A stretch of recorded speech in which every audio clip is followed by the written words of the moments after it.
Tracking, alerting, protecting. This is WKYT News at 5:30. It was a busy morning for law enforcement in Clay County yesterday. Tonight we're learning more about what deputies were dealing with while searching for a hit-and-run suspect. A bizarre discovery for a Kentucky family today, what they found in a pond in their backyard. 4 huge concerts in just 2 days. How city officials in Lexington are planning to prevent a traffic nightmare this Halloween weekend. WKYT News at 5:30 starts now.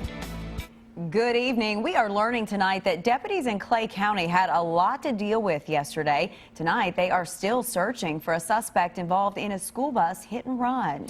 Investigators say Gary Daniels in his car hit a school bus in Perry County yesterday morning. Authorities tracked Daniels to the Oneida area of Clay County. But as WKYT's Sam Smith tells us, police in Clay County are also searching for another man who led police on a high-speed chase in the same area. He has our top story at 5:30. It was a busy morning for law enforcement in Clay County yesterday, starting around 7:30 in Perry County. Gary Daniels is accused of sideswiping a school bus. No one was hurt and no major damage was done to the bus, but he's considered to be dangerous. He just has no value for human life at the moment. That's why we need to get him in custody. Sheriff Kevin Johnson says Daniels was in the Oneida area, driving a gold Dodge Intrepid near Highway 1482. Was looking for him all day yesterday, and I've still got crews out today looking for him also. While deputies were searching for Daniels yesterday, state police were in pursuit of an SUV, and that chase was caught on camera. This happened that same morning along Highway 1482. State police say the owner of the vehicle has an open warrant, but they don't know who was driving. They say the driver escaped into the woods, and police recovered the vehicle. As for Daniels, it's a top priority for the sheriff's office to find him and bring him in. We definitely need him. We definitely need to get him into custody. In Clay County, Sam Smith, WKYT.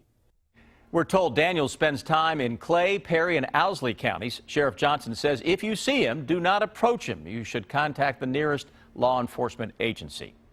A strange discovery for a Madison County family this afternoon. They tell us they found a car in a pond in their backyard. The car was recovered in the Cherry Trace neighborhood. Madison County deputies say the car had been reported stolen in Richmond.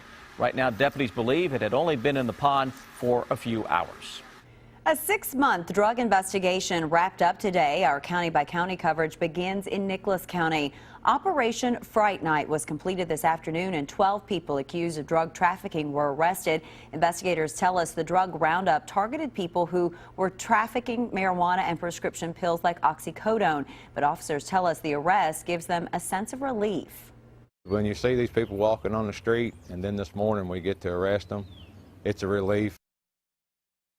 The people who were arrested in the roundup are now being held in the Bourbon County Detention Center.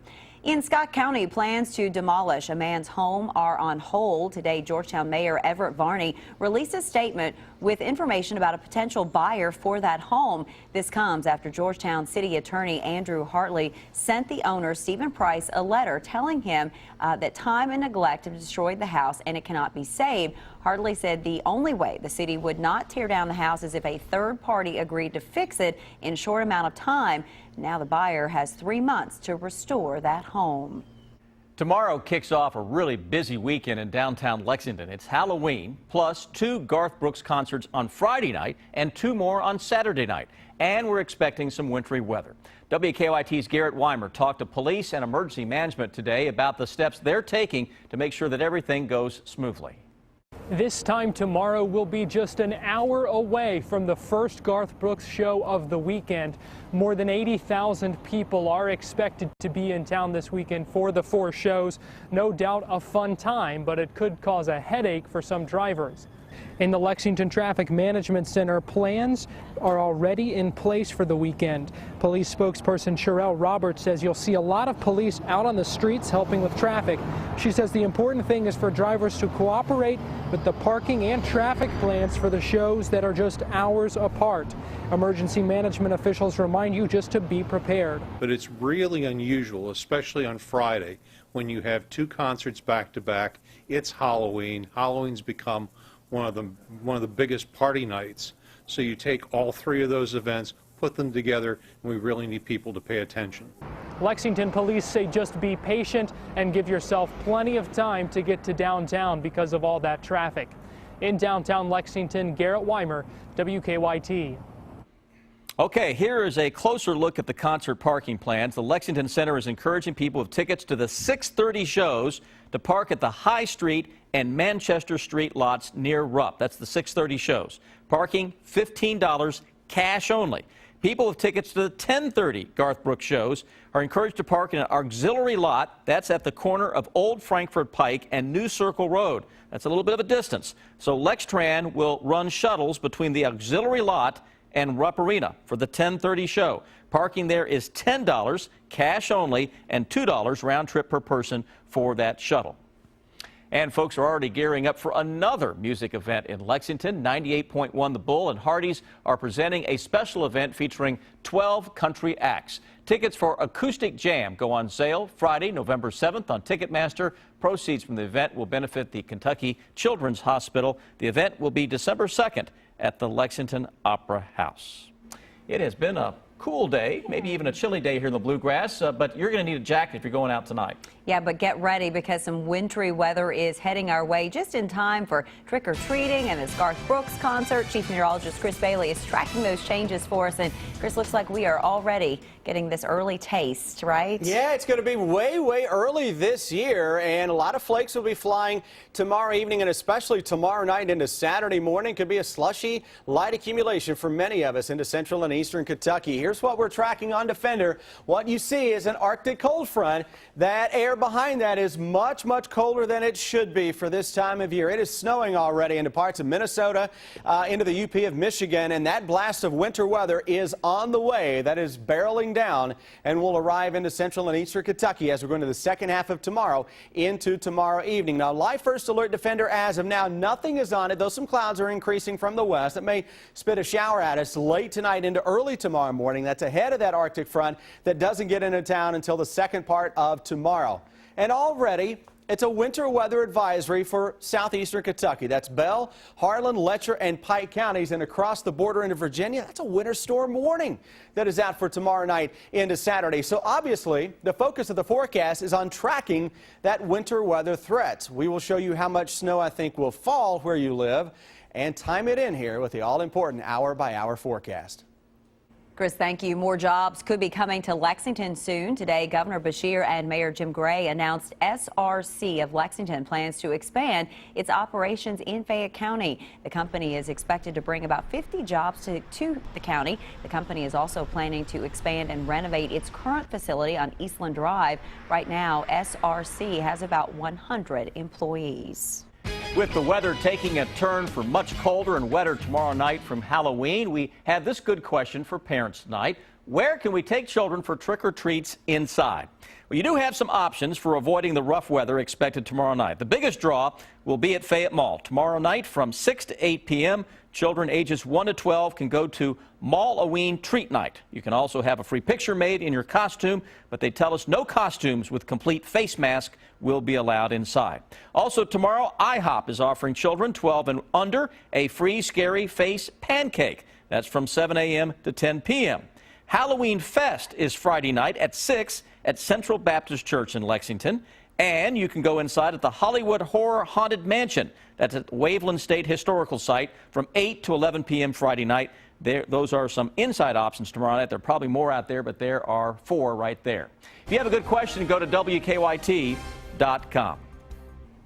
Still to come here on WKYT, a state Senate candidate was back in court today for a hearing. Coming up, we'll tell you more about his request and the judge's decision. I'm Bill Bryant. An update from the U.S. Senate campaign trail 5 days before the election. Governor Beshear criticized for a pre-election trip, and efforts are underway to keep Tuesday's election clean. The bottom line is ahead. And you see them on the football field every Friday night, but how safe are those helmets? Coming up at 6, we're tracking the investigation into helmet safety. Follow WKYT online at WKYT.com. Join the conversation on Twitter and become a part of the WKYT Facebook family. We are only 5 days from the election, and tonight we're going to find out how Kentuckians feel about the candidates when another Bluegrass poll is released. And a new hotline number is now in place to report any election problems. Bill Bryant has the bottom line. The final WKYT Lexington Herald Leader Bluegrass poll will be released this evening. Now, we'll have the results about how Kentuckians feel about their choices in general coming up at the top of the hour at 6. And then at 7:30 this evening, we'll release the final U.S. Senate poll on WKYT.com. It comes as the major party candidates keep aggressive schedules just 5 days before the election. Former President Bill Clinton is back in Kentucky. He was pushing for Democrat Allison Lundergan Grimes today. He made stops in Ashland and Louisville to try to boost turnout. His wife, former Secretary of State and former Senator Hillary Clinton, will be with Grimes at Transylvania University in Lexington and at Northern Kentucky University on Saturday. Republican Mitch McConnell also traveling the state aggressively and addressing the cameras. He was at WKYT this afternoon to tape an exclusive interview with me for a special edition of Kentucky Newsmakers. Again, he pressed the importance of his seniority to Kentucky, and he says he could have even more influence if he becomes the Senate Majority Leader. A 1-hour edition of Kentucky Newsmakers featuring interviews with McConnell and Grimes will air at a special time, 6:30 Sunday evening on the CW Lexington. Republicans are criticizing Democratic Governor Steve Beshear for handing out ceremonial checks in some areas where there are hard-fought state house contests. The governor is headed out on a trip to western Kentucky days ahead of the campaign that could determine party control of the state house. The Attorney General's office has established a vote fraud hotline to report any election irregularities. We have that number and more info at WKYT.com. And some pastors in Magoffin County are pushing politicians to sign a pledge against vote buying and other misdeeds at polling places. Bill Bryant, WKYT. Today, a Scott County judge denied a state Senate candidate's request in a defamation lawsuit. That is according to the Winchester Sun. An attorney for Dr. Ralph Alvarado filed a defamation lawsuit in Clark Circuit Court against current Senator R.J. Palmer. Alvarado claims that an ad put together by Palmer's campaign contains edited video of a courtroom exchange that was taken out of context. Today's hearing comes after a Clark County judge recused herself from the case, turning it over to Scott Circuit Judge Robert Johnson. Clouds beginning to filter in on our live sky cam. Those are coming from the northwest. That's a sign of big changes toward winter. We'll track those just ahead. I'm Bill Pendleton in Lincoln County. At 6 o'clock, we'll have more on the life of Jessica Marbley, killed in an accident when she was on her way to her child's school. I'm Victor Puente in Lexington, where today a hearing was held for Steve Nunn. He says he wants to take back his guilty plea from 2011, where he admitted to killing his former fiancée. At 6, we'll show you the reason he says he was misrepresented.